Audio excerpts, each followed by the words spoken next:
l'instant vivant.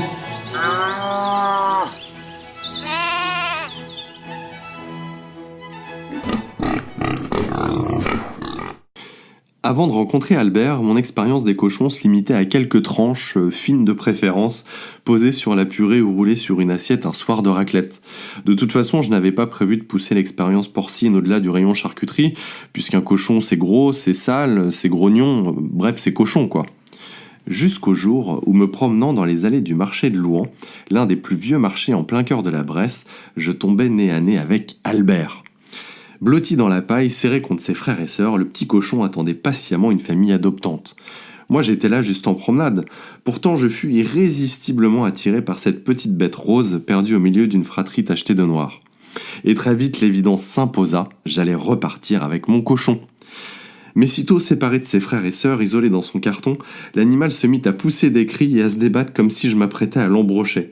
Il se démenait avec une telle hargne qu'au bout de quelques kilomètres, je dus me garer sur le bas-côté pour tenter de le calmer.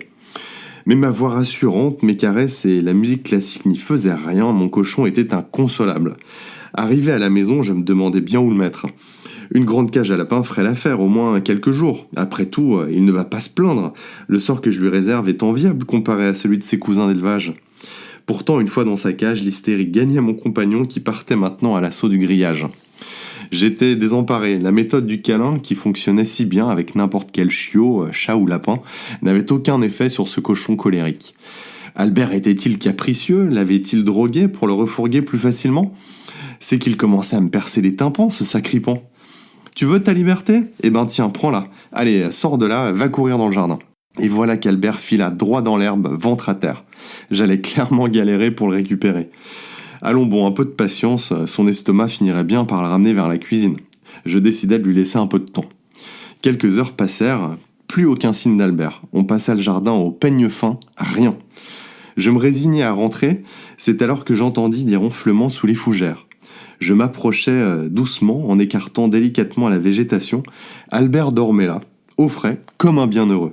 Finalement, Albert a passé tout l'été avec nous. Et à force de patience, nous avons noué avec lui une vraie complicité. Je me souviens de son regard espiègle qui, à chaque fois qu'il déjouait nos pièges pour tenter de l'attraper, semblait nous lancer « pas con, hein, le cochon !» Quand il est devenu trop gros, je l'ai confié à un ami fermier. Là-bas, il s'est pris d'amitié pour une paire de poules et le week-end, il jouait avec les enfants.